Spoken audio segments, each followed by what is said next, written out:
بسم الله الرحمن الرحيم الحمد لله رب العالمين والصلاة والسلام على نبينا محمد وعلى آله وأصحابه وسلم تسليما مزيدا ثم ما بعد إخوة الكرام السلام عليكم ورحمة الله وبركاته. Aujourd'hui, Inch'Allah, nous allons aborder un sujet qui fait partie des sujets les plus subtils, si je puis dire, par rapport à comment est-ce que le musulman, le croyant, doit prendre garde à Shaitan, comment est-ce que ce dernier ruse de stratège et pour essayer de l'égarer du droit chemin. Et il nous est dit inna shaitana aduwwun mubin, parce qu'il n'y a pas de doute que Satan est un ennemi déclaré, puisqu'Allah Jalla fi'ulah nous l'a présenté comme cela dans le Coran. La yakillu wa la yamillu an ighwa'i bani Adam. Il ne cesse de se fatiguer et il ne cesse d'user d'efforts pour essayer d'égarer les enfants d'Adam. Cela, c'est quelque chose qui, comme on dit, وَقَدْ أَقْسَمَ لِرَبِّهِ قَسَمًا عَظِيمًا أَنْ يُضِلَّهُمْ عَنِ الصِّرَاطِ الْمُسْتَقِيمِ. Il a juré, il a pris un serment, il a juré devant Allah subhanahu wa ta'ala qu'il allait faire le maximum pour essayer d'égarer ces créatures, d'essayer de les égarer, surtout de les éloigner du droit chemin. Du droit chemin. Et cela, ibadallah, on le néglige, parce qu'en fait on pense que juste, Shaitan, effectivement, il est là, c'est le mal, il représente le mal, et il t'inspire, il t'attire comme cela à causer du tort, à faire du mal, mais on oublie à quel point son objectif n'est pas simplement de produire le mal, de faire le mal. Son objectif est de t'amener à t'éloigner, à t'égarer du chemin d'Allah subhanahu wa ta'ala. Et c'est cela qui est très important à comprendre. فقال كما أخبرنا الله جل في علا في كتابه الكريم قال فبما أغويتني لأقعدن لهم صراطك المستقيم ثم لآتينهم من بين أيديهم ومن خلفهم وعن أيمانهم وعن شمائلهم ولا تجد أكثرهم شاكرين.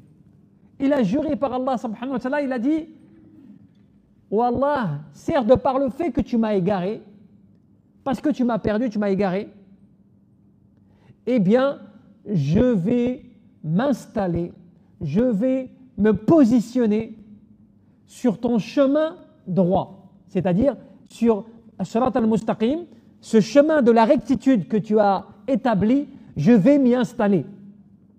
Mais pourquoi cela? Il dit pour justement cerner tes adorateurs par la droite, par la gauche, devant, derrière. Je vais les attaquer de toutes parts.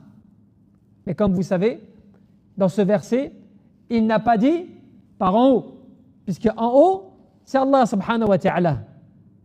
Et donc il va user et il va déployer ses stratégies, ses stratèges et ses armées en se positionnant. Il dit clairement, je vais m'installer, me positionner sur ton droit chemin.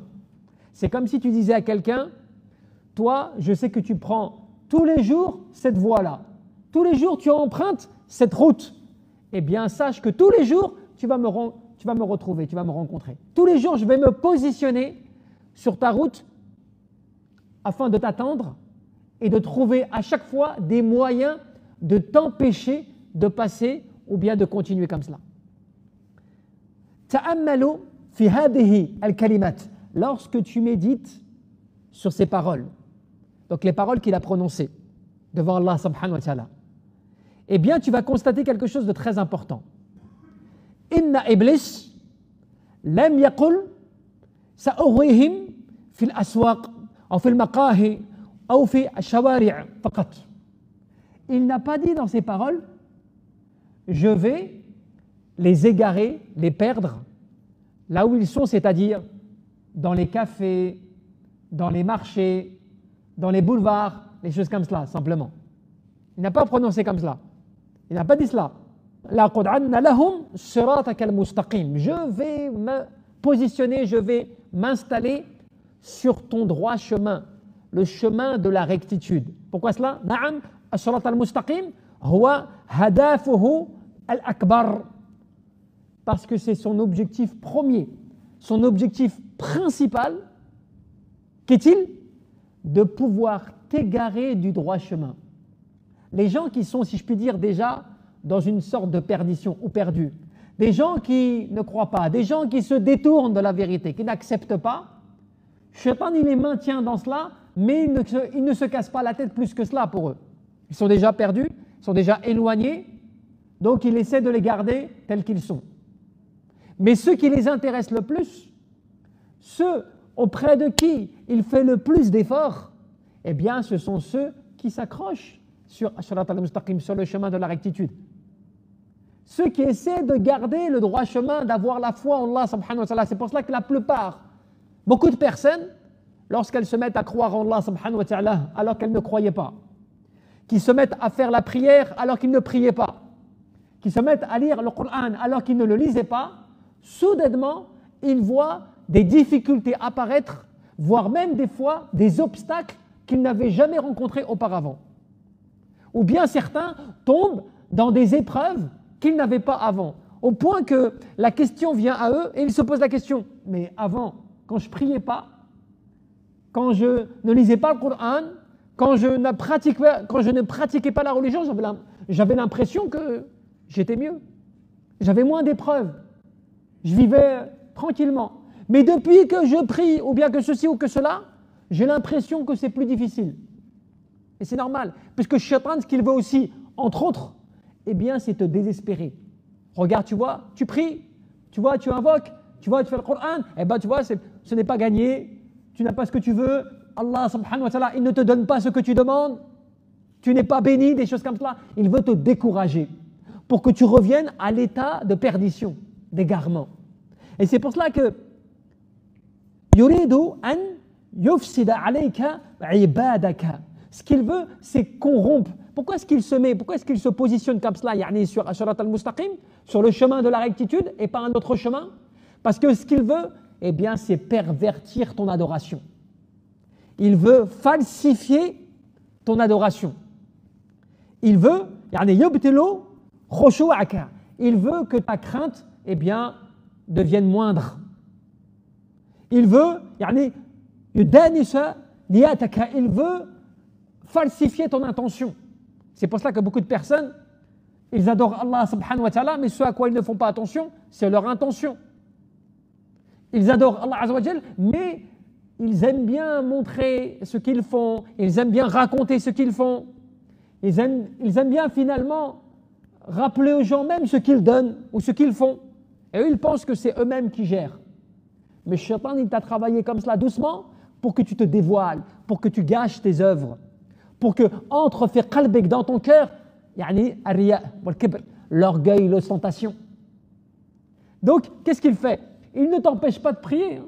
Il ne t'empêche pas d'adorer Allah subhanahu wa ta'ala, mais ce qu'il fait, c'est qu'il falsifie, il change ton adoration. Il diminue la récompense, voire même il l'annule. Quand il y a des personnes qui vont faire quelque chose qui va annuler leur adoration sans qu'ils n'en se rendent compte. Certaines personnes vont aller faire des voyages, ils vont aller au Hajj ou au Umrah, des choses comme cela. Donc ils ont une intention d'adorer Allah subhanahu wa ta'ala. Et pourtant là-bas, ils vont commettre du shirk akbar, peut-être du grand polythéisme. Ils vont aller près des tombes et ils vont les implorer. Oh, accorde-moi, oh, donne-moi. Ou ils vont écrire des mots comme cela, ils vont essayer de les mettre, essayer de tirer une bénédiction à travers cela. Ils vont essayer de rechercher, tu vois, une baraka par rapport à cela, avec une intention où ils pensent que ce qu'ils font, c'est cela qui leur amène la bénédiction. C'est cela qui est le bonheur pour eux. Ils vont se frotter sur les murs, sur les portes, et puis ils espèrent comme cela, en oubliant Allah subhanahu wa ta'ala à ce moment-là. Et donc il se peut que leurs œuvres, ils vont les gâcher, les brûler, les annuler. Pourtant ils sont partis jusqu'à là-bas, ils ont économisé leur argent, ils étaient sincères, mais Shaitan a réussi à s'introduire dans quelle porte? Fi bab al-jahl, la porte de l'ignorance, afin de les amener au fur et à mesure dans quelque chose qu'ils n'avaient pas vu arriver. Tu ne sais pas, tu ne connais pas, je vais te faire croire que ce que tu fais est bien, tout en te gardant dans ton monde, sans que tu t'interroges. Et je te mène comme cela sur ton chemin, et toi tu crois que tu fais du bien alors que tu te causes du tort, et tu t'annules tes œuvres. Et donc aussi on te dit quoi? il fait en sorte que ton adoration devient lourde. Tu as des personnes comme ça qui disent « Oui, moi la prière c'est difficile, je la fais mais c'est compliqué. » Des personnes ne se lèvent pas au fajr, des personnes ne vont pas ou ne prient pas l'Isha ou des choses comme cela. Tu vois, pour eux leur adoration est devenue difficile, compliquée. Shaitan a fait en sorte de les fatiguer, de faire en sorte que finalement cette adoration, eh bien, elle devient difficile à supporter. Il s'impose comme cela. Tu vois, il t'attaque par tous les moyens.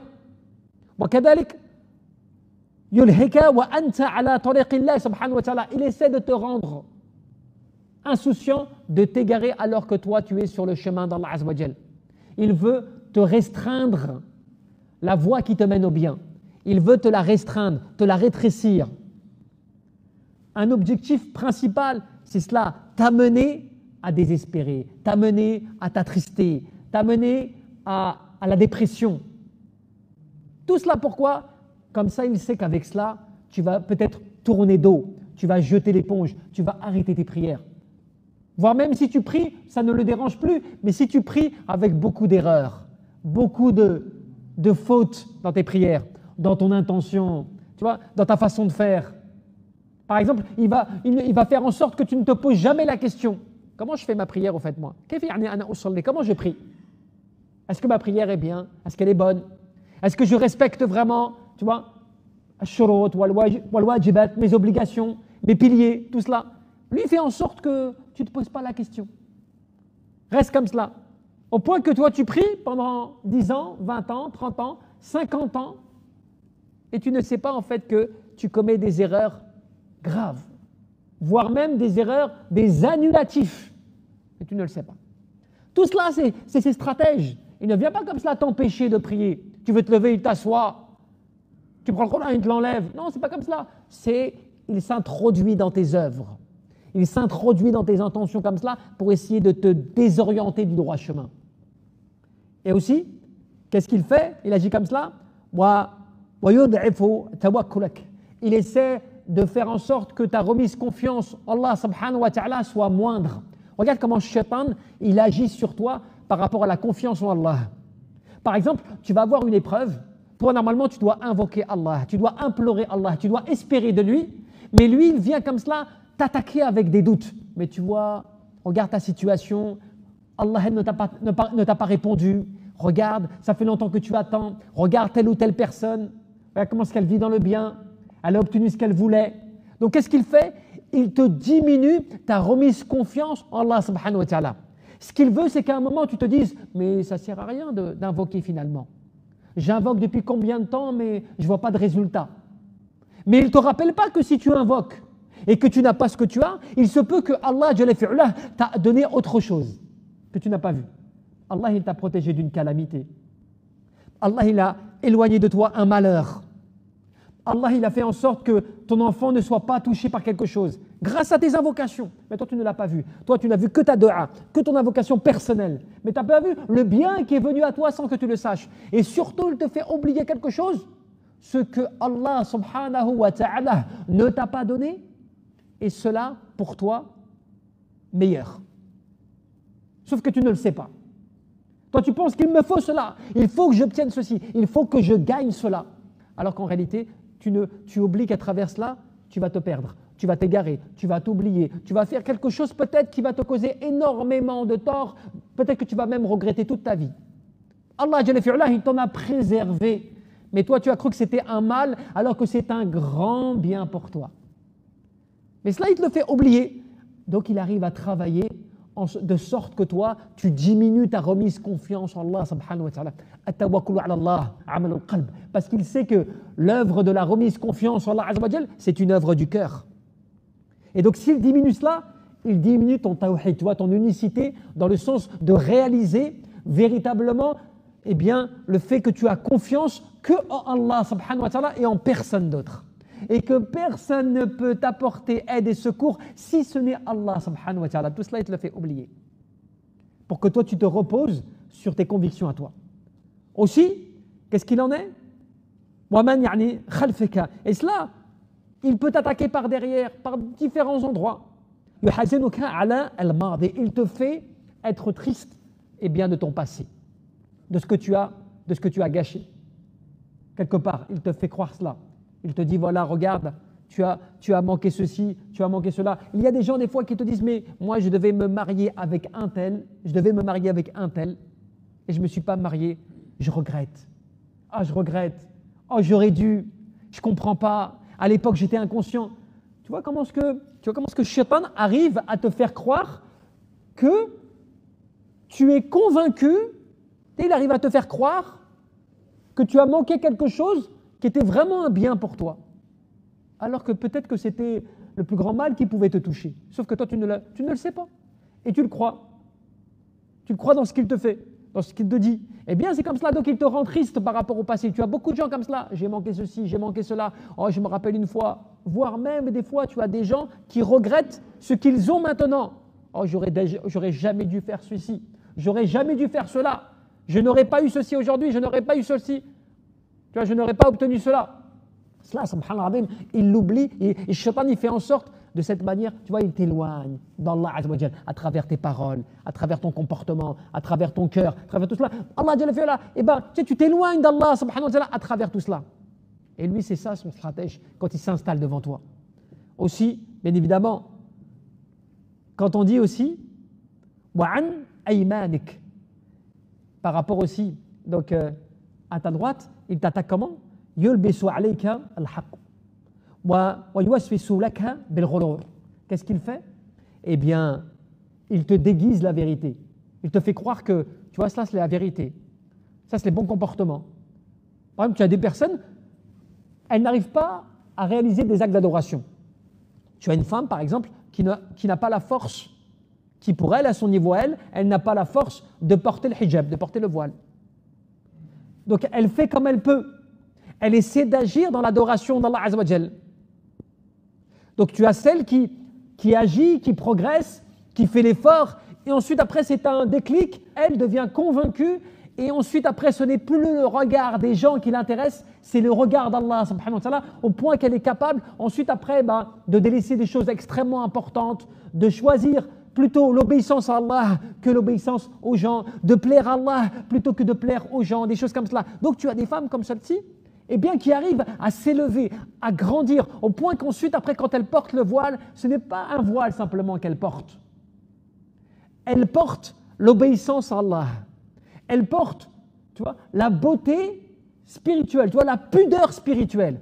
Elles portent ce qui, pour elles, les valorise, les grandit aux yeux d'Allah, subhanahu wa ta'ala. Elles portent pour elles leur protection, leur préservation. Mais beaucoup de gens ne le comprennent pas comme cela. Beaucoup de gens traduisent le hijab uniquement sur le fait de couvrir. Avant même de couvrir les cheveux et la tête, elles couvrent leur pudeur, elles couvrent leur âme, elles couvrent leur adoration d'Allah subhanahu wa ta'ala qu'elle veut protéger des attaques de l'extérieur. Mais tu as des personnes qui ne comprennent pas cela. Et quand elles ne comprennent pas cela, qu'est-ce qu'elles font? Au lieu de dire, c'est un cheminement, c'est un travail personnel, c'est une évolution personnelle de sa part. Elle, parce qu'elle n'y arrive pas, parce qu'elle n'a pas la force, eh bien, elle rejette en bloc tout cela. Disons, oui, mais bon, cela, c'est n'importe quoi. Et donc, à partir de là, qu'est-ce qu'elle fait? Elle jette, alors, la personne rejette l'ordre d'Allah parce qu'elle ne peut pas l'appliquer elle-même. Ou parce qu'elle ne le comprend pas. Ou parce que pour elle, c'est quelque chose qui est trop dur à supporter, donc qu'est-ce qu'elle fait? Elle le rejette en bloc. Elle n'accepte pas le principe, l'idée de se dire, oui, c'est peut-être obligatoire. Eh bien, tu vois, Shaitan, il a déguisé plutôt un mensonge qu'il a fait croire comme une vérité. Et la personne y a cru comme cela. Et c'est comme cela que tu as beaucoup de gens qui se mettent après donc à nier des obligations divines, à rejeter des devoirs, des commandements et des choses comme cela par le fait que leur cœur a été affecté par, tu vois, la tromperie. Shaitan, son rôle, parmi ses plus grands rôles, il trompe les gens, il ment énormément et surtout il déguise. C'est pour ça qu'en fait, Al-Masih ad-Dajjal, l'antéchrist, l'un de ses plus grands pouvoirs, c'est le fait de déguiser la vérité au mensonge et le mensonge comme vérité. L'enfer comme le paradis comme l'enfer. La tromperie. Et cela, ça fait partie des grands jeux. Comme cette dunya, comme ce bas monde, trompe l'être humain. Il le trompe. En lui faisant croire, tu vois, l'artifice de ce bas monde, la beauté, le désir, les passions, tout cela, tu vois, ça t'attire, mais ça te trompe en réalité, c'est une tromperie, mais sauf que tu ne vois pas comme cela, toi. Ça te trompe, ça te fait croire que c'est la véritable vie dont il faut que tu tires profit, dont il ne faut pas que tu laisses passer, qu'attention pour toi c'est une occasion, attention si tu le manques tu vas perdre beaucoup de choses, c'est une tromperie. Et tu t'en rends compte à quel moment? Quand tu es dans la tombe. Et tu t'es fait avoir par Shaitan qui t'a déguisé ce bas monde, qui t'a fait croire que c'est à ce moment-là qu'il fallait que tu profites, sinon tu allais le regretter, tu allais t'en attrister. Alors qu'Allah t'a promis bien plus que ça. Ils n'auront plus de crainte et ils ne seront pas tristes de ce qu'ils ont délaissé. Tellement ils ont adoré Allah subhanahu wa ta'ala. Puisqu'ils ont compris parce qu'ils ont compris qu'est-ce que ce bas monde si ce n'est qu'une jouissance trompeuse. Tu vois, une jouissance trompeuse. Et ensuite, pour terminer, Abdallah, il te dit quoi? Et donc, Shaitan, après avoir dit, tu verras, je vais les attaquer par devant, par derrière, par la droite, par la gauche, je ne vais pas les lâcher. Donc les détourner de tout cela, eh bien tu verras que la plupart d'entre eux ne sont pas reconnaissants. Qu'est-ce que cela veut dire?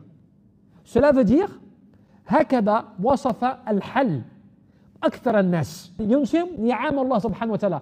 C'est la situation de la plupart des gens. Tu vois que la plupart des gens oublient les bienfaits d'Allah sur eux. La plupart des gens oublient les bienfaits d'Allah sur eux.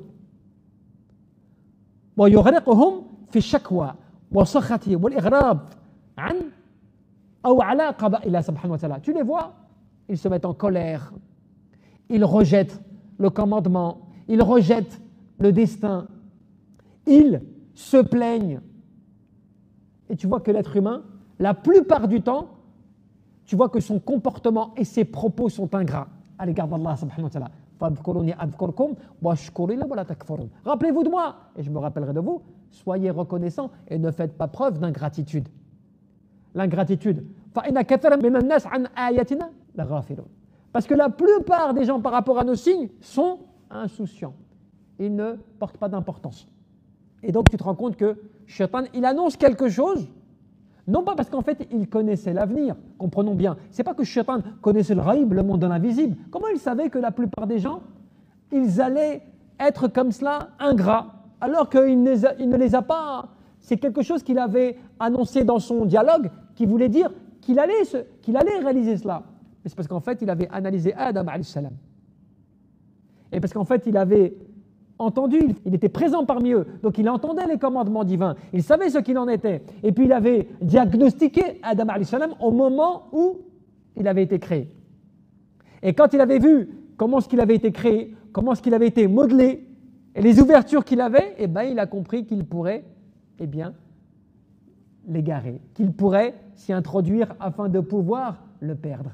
Et c'est comme cela qu'il a su que la plupart d'entre eux, avec les attaques qui vont leur tomber dessus et avec ce que l'on va réaliser contre eux sur la voie de la droiture, beaucoup d'entre eux, par rapport à ce que l'on sait ce que l'on voit d'eux, ils ne vont pas être reconnaissants à l'égard d'Allah subhanahu wa ta'ala. Et cela, ibadallah, c'est un grand rappel pour nous. C'est pour nous rappeler à quel point ne crois pas que juste parce que tu fais ta prière, parce que tu jeûnes, parce que tu lis le Coran, parce que tu fréquentes la mosquée, c'est bon, je suis préservé, j'ai ma carapace, pas de problème. Bien sûr, tu as la base. Tu crois en Allah Azza wa Jal, tu as la foi, pas de problème. Mais ensuite, après, c'est l'agrément de tes œuvres, l'acceptation de tes œuvres, la falsification de ton intention ou pas. Tu vois, tout cela après, l'orgueil, l'ostentation, la jalousie, tout ce qui va s'appliquer après, qui pourrait annuler tes œuvres. Ce n'est pas que tu vas plus pratiquer, mais est-ce que ce que tu pratiques a de la valeur? Et lui, il joue quoi? Il ne joue pas sur ton œuvre en elle-même, il joue sur la valeur de ton œuvre. Tu fais ta prière, il ne t'empêche pas de prier, mais il fait en sorte que ta prière soit falsifiée, moindre ou annulée. Tu vois la différence ou pas? Tu lis le Coran, il ne t'empêche pas de lire le Coran, mais il t'empêche al-tadabbur wal-tafakkur, la méditation et la réflexion du Coran. Parce qu'il sait que c'est ce chemin-là qui va te mener à la réussite, à la victoire, qui va t'amener à t'élever auprès d'Allah. Mais si tu lis le Coran, tu le lis sans chercher rien du tout de comprendre ce qu'il en est, juste tu lis pour lire, ce n'est pas que tu n'as pas de récompense, mais c'est que tu es moindre par rapport à celui qui va tu vois, l'analyser, le comprendre et le mettre en application. Donc, ce qu'il veut, ce n'est pas que ton acte cesse complètement, même si c'est son objectif, entre autres, que tu arrêtes, que tu jettes l'éponge, que tu tournes le dos, tout cela. Non, ce qu'il veut en plus, c'est que ton œuvre ne pèse pas. Si elle est conservée, que tu la gardes encore, qu'elle soit au minimum, eh bien, tu vois, désorientée, et ainsi de suite. Donc, Abdallah, voilà l'importance de cela, de se rappeler, de prendre garde et de prendre Shaitan comme un ennemi sur tous les points, sur tous les sujets, et de veiller à faire des introspections régulières de notre personne, de nos œuvres, pour justement diagnostiquer eh bien, les attaques multiples de Shaitan. Wallahu a'lam, tabaraka wa ta'ala.